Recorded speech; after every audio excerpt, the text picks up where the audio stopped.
ક્રેશની એ વધુ એક દુઃખદ અપડેટ એ પણ મળી છે કે જે હોસ્ટેલ હતી ત્યાં આગળ જઈ અને આ પ્લેન ટકરાયું છે। 242 લોકો તો પ્લેનમાં સવાર હતા, પરંતુ આ બિલ્ડિંગ કે જ્યાં આગળ જઈને પ્લેન ક્રેશ થયું છે, જે અપડેટ હાલમાં ન્યૂઝ 18 ગુજરાતી દર્શકોને આપી રહ્યું છે, દુઃખદ જાણકારી એ છે કે આ બિલ્ડિંગમાં પણ 100 થી 150 લોકો હોવાની જાણકારી પ્રત્યક્ષદર્શી જણાવી રહ્યા છે।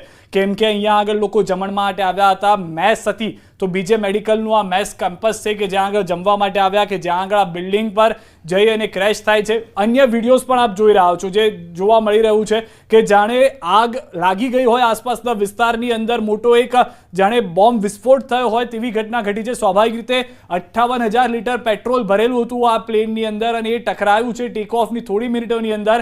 તો જ્વાળાઓ જે છે તે અગ્નિની જ્વાળાઓ, તેના કારણે આસપાસના વિસ્તારમાં કાળા ડિબાંગ વાદળો થઈ ગયા હતા। લોકો બચાવવા માટે દોડ્યા, પરંતુ ક્યાં જવું, કોને બચાવવા, કેટલા લોકોને બચાવવા, એ સવાલ ઊભો થઈ રહ્યો હતો। સ્થાનિક જે તંત્ર છે તે પણ હાલમાં પ્રયાસમાં છે। 70 થી 80% જે થોડા સમય પહેલાની જાણકારી હતી, રેસ્ક્યુ કાર્ય પૂર્ણ કરવામાં આવ્યું છે। બિલકુલ, પરંતુ આ એટલું ઈઝી પણ નથી, કારણ કે જે રીતે અમે અલગ અલગ દ્રશ્યો બતાવી રહ્યા છીએ, જે મેચના અમે આપને દ્રશ્યો બતાવ્યા, જ્યાં જે ડોક્ટરની જે તૈયારી કરી રહ્યા છે અથવા તો એ લોકો ત્યાં જમવા માટે, લંચ માટે પહોંચ્યા હતા, ત્યાં કેટલોક ભાગ પડ્યો છે પ્લેનનો, અને આ સાથે કેટલોક સોસાયટીમાં, આસપાસની સોસાયટીમાં, એટલે 100 મીટરની અંદર કેટલોક ભાગ છે। એરિયલ શોટ્સ અમે આપને બતાવી રહ્યા છે, એ કદાચ ફૂલ કરીને પણ આપ બતાવી શકો છો કે કઈ રીતે આ આખી જ્યારે દુર્ઘટના સર્જાઈ તે સમયના, કે આખા કહેવાય છે કે ધુમાડાના ગોટે ગોટા જે ઉડી રહ્યા છે, જે દ્રશ્યોમાં પણ દેખાઈ રહ્યું છે।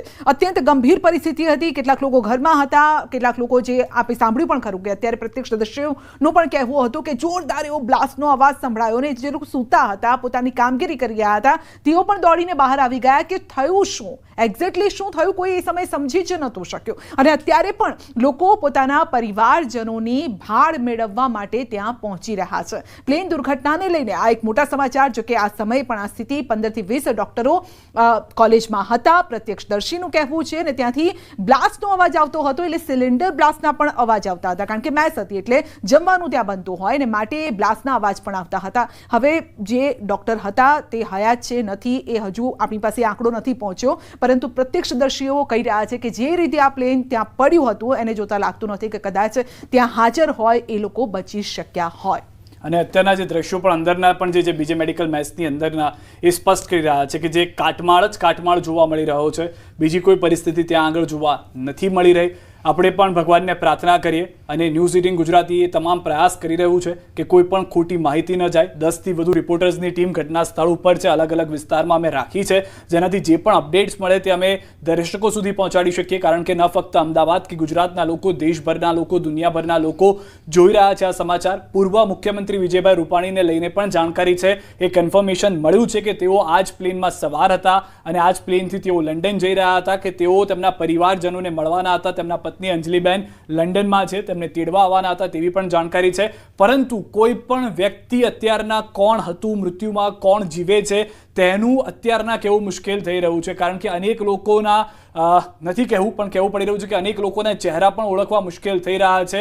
તેટલું બર્નિંગ, એટલે કે જે કહેવાય કે ઈજા થઈ ગઈ છે, તેઓને દાઝી ગયા છે તે રીતના, કે તેઓના ચહેરા પણ ઓળખી શકાય એમ નથી, તેઓને ઓળખવા મુશ્કેલ થઈ રહ્યા છે। અને અત્યાર સુધીનો જે આંકડો છે તે મૃત્યુનો 133નો છે। વધુ જે એક આંચકાજનક સમાચાર એ પણ મળ્યા કે ન ફક્ત પ્લેનમાં સવાર 242 લોકોને હવે ઓળખવાના છે, પરંતુ આ જે બિલ્ડિંગ સાથે જઈને પ્લેન ટકરાયું છે ત્યાં કોણ કોણ હતું, ત્યાં કેટલા લોકો હતા, હવે તે લોકોને પણ ઓળખવાના પ્રયાસ થઈ રહ્યા છે। આ બિલ્ડિંગના જે દ્રશ્યો છે કે ત્યાં આગળ પણ ડ્રેનેજ જે સિસ્ટમ છે, કારણ કે પ્લેન ટકરાયું છે, પાણીની જે લાઈન હતી તેને પણ નુકસાન થયું, અને જેટલું પાણી મારવામાં આવ્યું છે, જેટલું પાણી ચલાવવામાં આવ્યું છે, તે પણ આપ જોઈ રહ્યા છો કેટલું પાણી છે ત્યાં આગળ। પ્રત્યક્ષદર્શીઓ પાસેથી એ પણ અમને જાણવા મળ્યું કે જે રીતે આપણે પણ હમણાં થોડા સમય પહેલા પણ સાંભળ્યું કે ત્યાં એક ચાની કેટલી વાળો હતો, એ નાનો એવો ધંધો કરે છે, ચા વેચીને ગુજરાન ચલાવે છે, ત્યાં પ્લેનનું પાંખિયું પડ્યું અને એ એટલો ઈજાગ્રસ્ત થયો। એ પરિવાર કદાચ ચા વેચતો હતો, ફક્ત એકલો એ ભાઈ એકલા ત્યાં ન હતા, પરિવાર પણ હતો, એની સાથે કેટલાક લોકો ચા પીવા માટે ઊભા પણ હશે, તો ત્યાં પણ કેટલાક લોકો ઈજાગ્રસ્ત થયા અને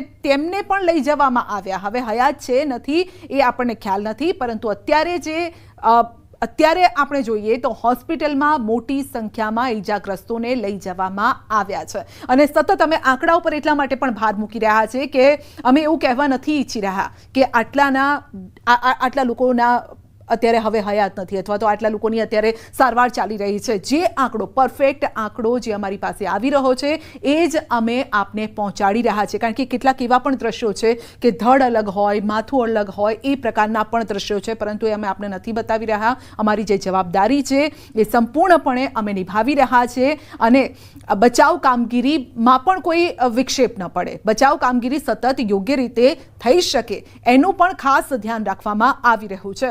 વિમાન દુર્ઘટનામાં આગ લાગ્યા બાદ આખું ક્રેશ થઈ ગયું, અલગ અલગ જગ્યા પર તેનો કાટમાળ પડી ગયો અને તેની સાથે જ હવામાં જ જ્યારે ક્રેશ થયું હોય અથવા તો હવામાં જ્યારે આગ લાગી હોય, આગ લાગ્યા બાદ ક્રેશ થયું અને જે મુસાફરો હતા એ પણ જમીન પર પટકાયા હતા. કેટલોક ભાગ જે મેડિકલ કેમ્પસ હતું, એનું જે બિલ્ડિંગ હતું, જે મેસ છે ત્યાં પડ્યો છે, કેટલોક ત્યાં જ અટકીને ફસાઈ ગયો હતો. એવા પણ દ્રશ્યો અમે આપને બતાવી રહ્યા છે કે જ્યાં વિમાનનો જે કેટલોક ભાગ છે ત્યાં ફસાઈ ગયો છે અને ત્યાં ફિક્સ થઈ ગયો. એટલે કેટલાક મુસાફરો ત્યાં પણ પડ્યા હશે, ત્યાં પણ તેઓ હશે જેમને બહાર કાઢવામાં આવ્યા હશે, જ્યાં જમવા માટે આવ્યા હશે, હોસ્ટેલના જે સ્ટુડન્ટ્સ હોય એ લોકો પણ હશે.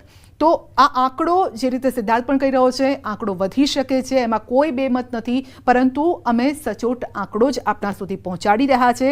અમે કોઈ ભાગમભાગી નથી કરી રહ્યા કે આ અમારી પાસે પહેલા ન્યૂઝ છે અમે આપી દઈએ, નહીં. અમે કન્ફર્મ કરી રહ્યા છે. જે વિગતો અમારી પાસે આવી રહી છે એ વિગતો અમે કન્ફર્મ કરી રહ્યા છે અને પછી જ આપના સુધી પહોંચાડી રહ્યા છે. અમે કોઈ જ એવો માહોલ પેદા કરવા માટે નથી ઈચ્છી રહ્યા જેથી લોકોમાં ગભરાટ થાય. સમજી શકો હવે તમે કે તમારા પરિવારનું કોઈ વ્યક્તિ હોય ત્યાં ફસાયેલું હોય, મારા પરિવારનું કદાચ કોઈ વ્યક્તિ હોય તો કેટલી ચિંતા થાય. તો આવા સમયે એવા ન્યૂઝ અમે નથી બતાવવા ઈચ્છતા જેથી લોકોની ચિંતા વધે. અમે એવા ન્યૂઝ આપી રહ્યા છે કે જે માહિતી અમારા સુધી પહોંચી રહી છે. અમારા રિપોર્ટર અલગ અલગ જગ્યા પર છે જ્યાંથી પેસેન્જર હતા, કોઈ મહેસાણાથી હોય, કોઈ વડોદરાથી હોય, કોઈ સાબરકાંઠાથી હોય, કોઈ સુરેન્દ્રનગરથી હશે, ત્યાં પણ અમારી ટીમ પહોંચી રહી છે. પરંતુ માહિતી અમે સચોટ આપવા માટે જ ઈચ્છી રહ્યા છે.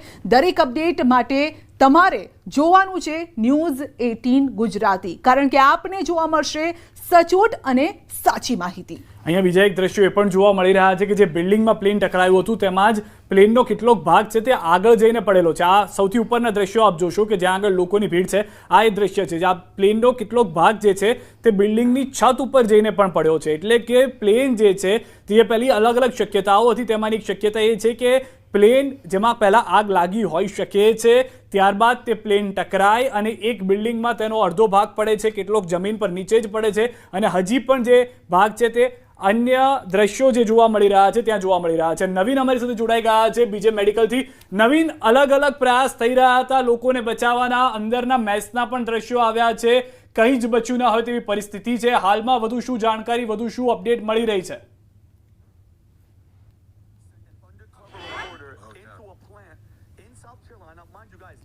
નવીન, અવાજ આવી રહ્યો છે મારો આપને? નવીન સાથે જોડાવાનો પ્રયાસ કરીશું નવીન પાસે, પરંતુ તે પહેલા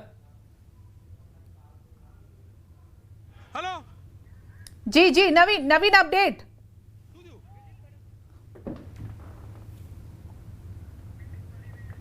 તો આપ દ્રશ્યો જોઈ શકો છો, બિલકુલ આ દ્રશ્યો જોઈ શકો છો કે બિલ્ડિંગ આખી જ કકડભૂસ ટાઈપ થઈ ગઈ છે, જાણે કે તાશના પત્તા હોય ને એક સેકન્ડમાં પડી જાય એ પ્રકારની અત્યારે આ પરિસ્થિતિ છે. એટલે અહીંયા